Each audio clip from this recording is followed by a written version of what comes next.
Салам достар, бүгінгі видеода мен сіздерге түрік әйелінің кухнядағы бізден ерекшелік жайында әңгіме қозғағым келді. Әрине мұнда асхананың өте бай екенін білесіздер. Түркияда себзелер, жемістер түр-түрі бар, және олардың бағасының да бізбен салыстырғанда төмен екенін білесіздер. Дей тұрғанмен, қарапайым себзелердің өзінен бізде бар, Қазақстанда әркімнің өзінің бақшасында өсетін бар емес пе? Картоп, қызыл болгарский, жасыл болгарский, пияз, сарымсақ және де ет. Тауықтың еті болсын, сиырдың еті болсын, қойдың еті болсын, осылардан мына түріктің әйелдері бар ғой, басқа керемет тура ресторандағыдай, әр күні ресторандағыдай тамақ жасайды ғой. Көрсең, көрінісіне тамсанасың, дәмін татсаң, дәмін аузыңнан сілекең ағатындай да.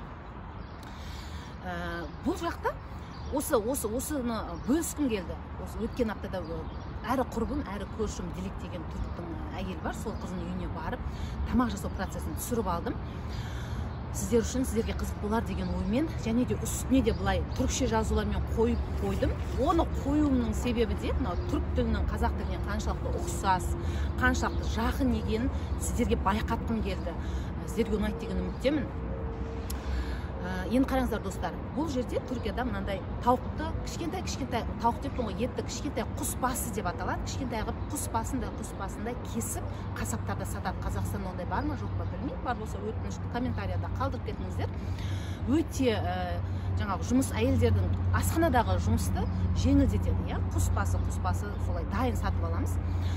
Сонымен жаңағы Dilek сол құс басы тауық етінен әдемі бір шашлик жасап десек болады. Біздің тілмен айтқанда шашлик, түрікше тауық шиш дейді. Шиш дегеніміз сол еттің, себзенің кіретін темір бар емес пе? Ол ағаштан болады, және темірден жасалған сондай ұзын бір таяқша. Соған жаңағы кіргізілген ет, тауықтарды, ет және себзелерге шиш дейді. Шашлик десек те болады. Соны үйде духовканың ішінде жасады Dilek.